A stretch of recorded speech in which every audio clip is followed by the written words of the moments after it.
I think I want to call this session um, Recognition, Liberation, and Aspiration.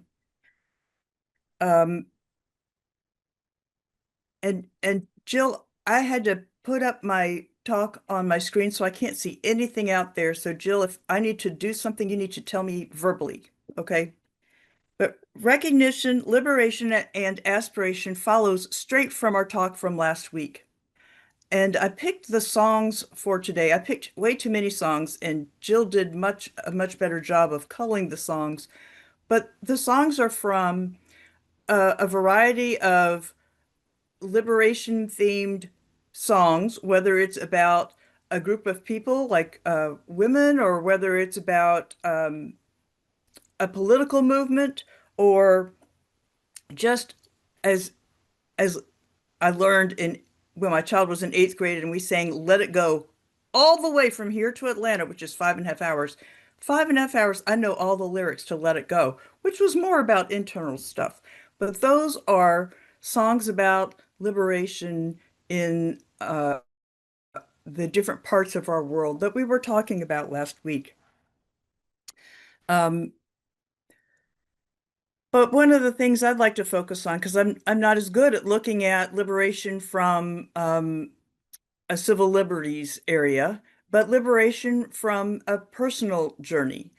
When we recognize what's getting in the way of our freedom, we see a light at the end of the tunnel that's worthy of pursuing, which takes a long time and has many rewards. And that's what we've been learning here for 5 years. So the start of the journey is often bumpy, and it gets smoother as we repeat our lessons, but it's still bumpy, but the rewards are worth it. So I have two different relatively unrelated things here. One is about me at work, and one is about us as heart to heart. And the only thing that relates the two of them is me, but I'm the one giving the talk, so that's it works. Um, so the first segment has to do with what am I living for?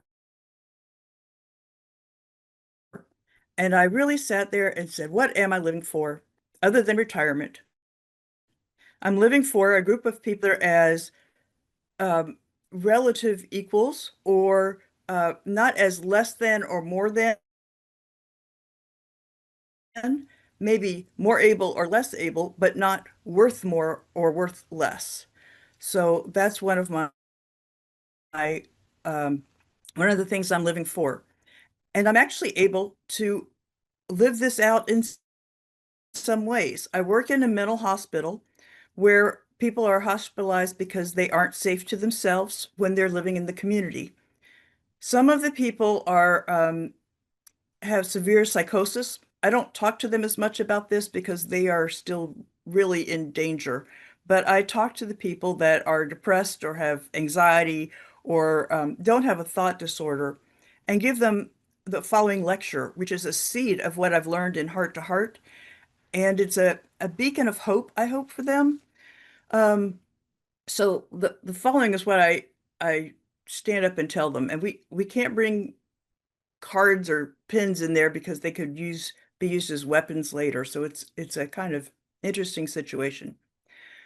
But I tell the people to close their eyes and listen to the voice inside of your head. And does anyone hear the underlying statement of, I'm not good enough, I'm not liked, I'm not worthy, I'm not enough, I'm unweak, I'm unlovable, nothing goes right, or I don't fit in?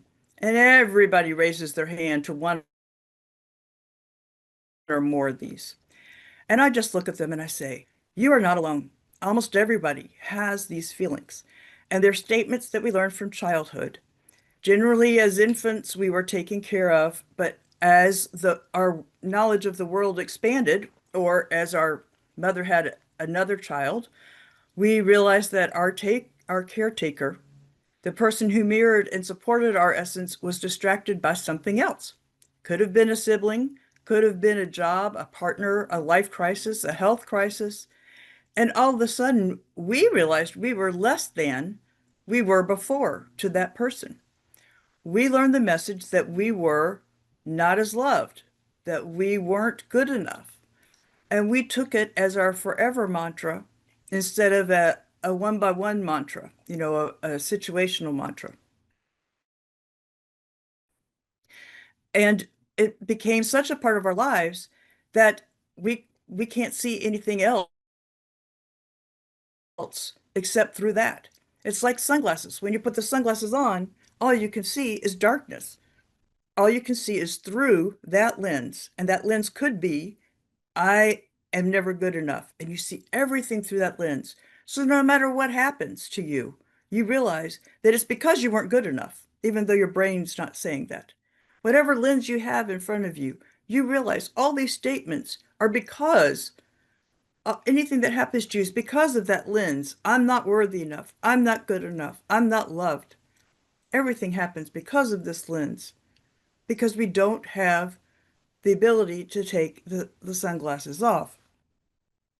We see through the world through the glass darkly, with the lens saying to us that I'm unlovable. And we participate in the world with that message for us. Everything that happens to us or that we interact uh, in is seen through the lens of I'm unlovable. It's a self-fulfilling prophecy.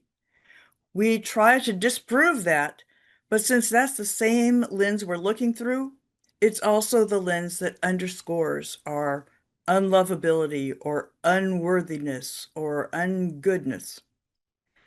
So how do we remove the sunglasses? We remove it through each interaction, each thought. When we hear that message, we stop, we listen, we challenge it. Is that really true in this situation that no one loves me? Well, no, actually, Jack probably doesn't, but the rest of you guys do. So it's not true. So you can challenge it rationally. And then for those that are a little bit more able to hear, I plant the seed. What's bringing up this thought now? Try to breathe in and breathe out, just as we do our deep breathing, and breathe in some of the pain of the loss that you think you're experiencing, and breathe out a different response. I don't tell them that's Tonglen. I just describe it. I suggest that they journal it, that they try to live it, and that it takes a long time to break down the rocks in the road, but it's worth the effort. And they kind of look at me like I have removed their sunglasses. It's wonderful. And I'm not able to help them in 5 days, but I keep on thinking, I turned on a light. Maybe they'll pursue that path. So when I ask the question, what kind of world do I want to see? I'm actually able to help start that world in a little bit, little seeds, little ripples here and there. And I'm so grateful for that privilege. Now, that's the end of the first segment. Jill, could you put up the screensaver just for maybe a minute? And then when I start saying the word Wikipedia, you can take it down. Wikipedia is the source of all knowledge. That wasn't the time I said it. Okay, so my husband and I went to the Southern Festival of Books last month. And interestingly enough, we found a set of tarot cards called the Liberation Tarot. Um, oh, it's right. I don't know if you can see this or not, but it's right here. I thought it was really interesting, and so I had to buy it. And I am not really a tarot card person, but these were so different that I just had to spend time with them. So I shuffled them really well. I'm great at shuffling. Just like you guys, when I was growing up, you didn't have a lot of video games to play. So I became a really good card shuffler. Excellent. I can do 2.5 decks at once. And so I really shuffled these. I made sure that they were well shuffled. And then during our group last week, I asked a question. I found out it had to be open-ended. So I asked the open-ended question, how can heart to heart spread liberation? Which was a really open-ended question, had to do with our group, and I asked it during our group. And then I was supposed to draw 3 cards because that's what Wikipedia says. But instead, I came up with a 4th card. So the cards were in order: the crone of flowers, the whore, and then the fool and the ace of blades. So my mini Wikipedia into tarot reading is that the first card represents the first situation. And what I'm about to say about the cards is what the actual booklet says.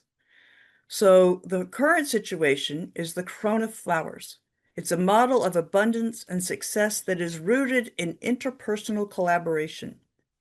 When we release the need to prove our worth, our value, or our usefulness, we access an ability to inhabit the fullness of our lives.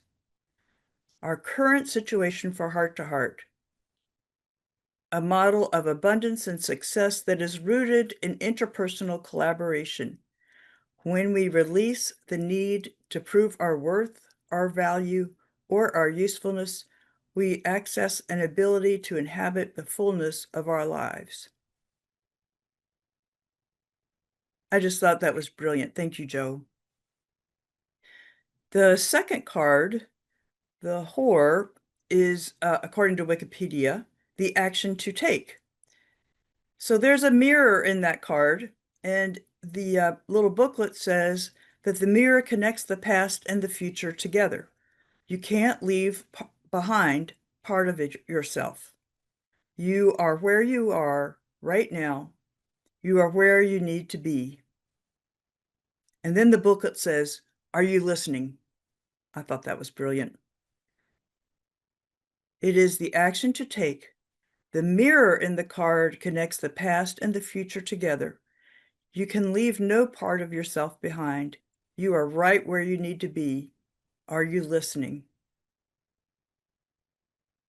That's our action. The third card, the Fool, according to Wikipedia, is the likely outcome if you take action. And the little booklet says, with curiosity and delight, we are suspended between knowing and unknowing. We trust our feet, even if we don't know where they are going. The Fool is the likely outcome if we take action. With curiosity and delight, we are suspended between knowing and unknowing. We trust our feet, even if we don't know where they are going. And the 4th card, which was drawn at the same time that the Fool card was drawn, is for further advice. The Ace of Blades suggests transforming our awareness into wisdom, bringing forth what we have repressed and what we have silenced. Trust your insight and increase your awareness. So the further advice is transforming our awareness into wisdom, bringing forth what we have repressed and what we have silenced. Trust your insight, increase your awareness.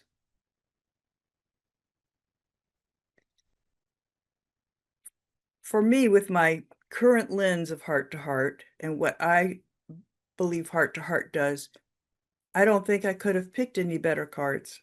I think that is exactly where we are and what we can do. And I know it has to do with my particular lens of our world. And I would love to hear your responses, and may we continue to live out what we are living for.